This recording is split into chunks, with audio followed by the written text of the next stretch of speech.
বিকাশ ভাই auto centre থেকে আপনাদের সকলকে স্বাগত। তো চলুন বন্ধুরা, আজ এসছে আমার কাছে টিভিএস রাইডার BS6। তো চলুন, এই সার্ভিসিং রেঞ্জের চিহ্নটি জ্বলে আছে, তো এটাকে কীভাবে বন্ধ করা যায় তো সেটা আপনাদেরকে দেখাবো। তো যদি ভিডিওটা বন্ধু আপনাদের যদি ভালো লাগে তাহলে অবশ্যই লাইক করুন, শেয়ার করুন, বন্ধুদের কাছেও শেয়ার করে দেবেন যাতে এটি কীভাবে সার্ভিসিং লাইট চিহ্নটি বন্ধ করা যায়।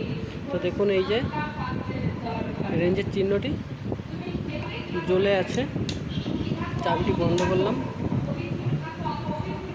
দেখুন, সার্ভিসিং মোবিল চেঞ্জ করার পর যে লাইটটি বন্ধ করতে হয় রেঞ্জের চিহ্নটি, তো দেখুন সেটি জ্বলে দিপিক দিপিক করছে। তো এটি কিভাবে বন্ধ করতে হয় তো দেখুন, প্রথমে নিচের যে বোতামটি আছে, এখানে দুটি বোতাম আছে। এই নিচের বোতামটিতে এখানে ট্রিপ A আছে, ট্রিপ B করতে হবে। তো দেখুন, ট্রিপ B হয়ে গেছে।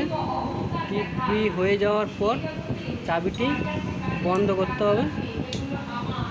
তো বন্ধ করার পরে অন করে এই দুটি বোতামকে একসঙ্গে টিপে ধরে রাখতে হবে।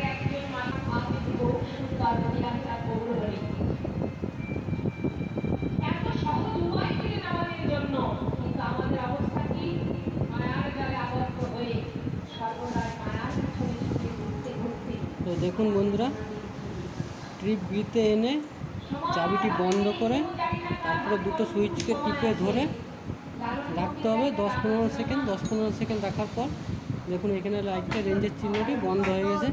তো আপনারা এরকমভাবে বন্ধ করবেন।